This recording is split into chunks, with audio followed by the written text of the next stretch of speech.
विनम्र किसान का बेटा था वो दृढ़ता का भंडार।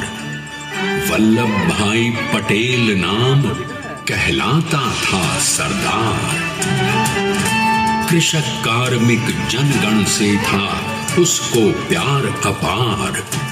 अखिल देश ने उसे रहनुमा किया था स्वीकार। गांधी बापू का शिष्य, सत्य अहिंसा का अवतार, किंतु एक भारत करने को धर लेता हथियार। लौह पुरुष संबोधन था वो लोहे की दीवार। तेज पुंज तुम, शक्तिपीठ तुम, बल का सागर अपरंपार। ऋणी देश का नम्र नमन तुम स्वीकारो सरदार।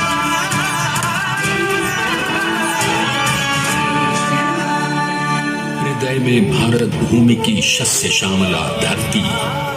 मन में थे गांधी और मस्तिष्क में एक नए स्वतंत्र भारत का सपना।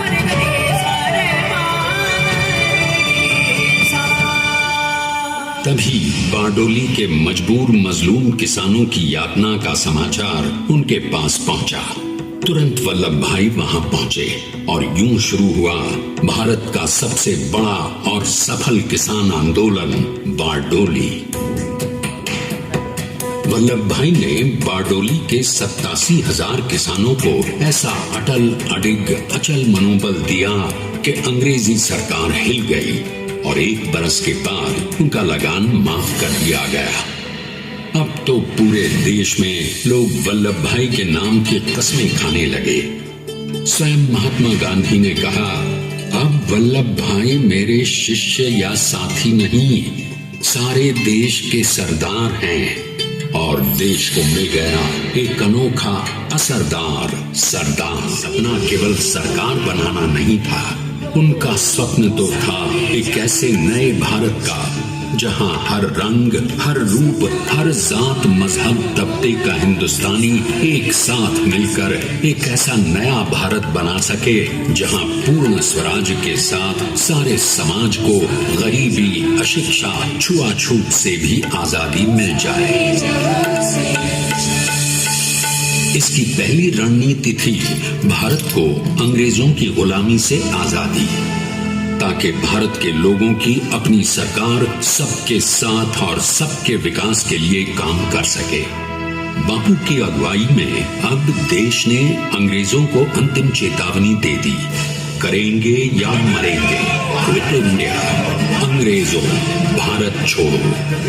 बस फिर क्या था, संघर्ष की रणभेरी बजी। 3 सालों के लिए सरदार पटेल को भी सत्याग्रही नेताओं के साथ जेल में ठूंस दिया गया।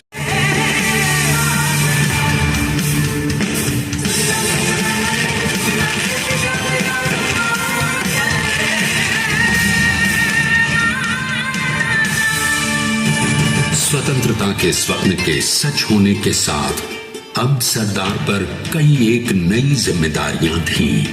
आने वाली आजादी की तैयारी और एक नए भारत के लिए नए लोकतांत्रिक संविधान की संरचना।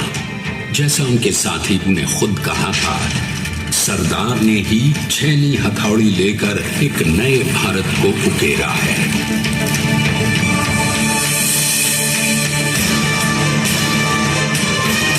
स्वाधीनता तो प्राप्त हुई, लेकिन खंडित भारत में भी उठते विभाजनवादी अंधकार को अभी दूर करना था।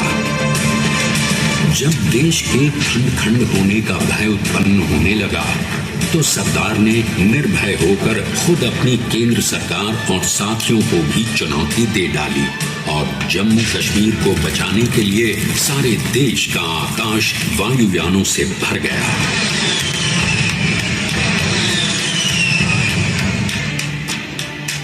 और फिर हैदराबाद और जूनागढ़ के भारत में विलयीकरण को पाकिस्तान से चुनौती मिली।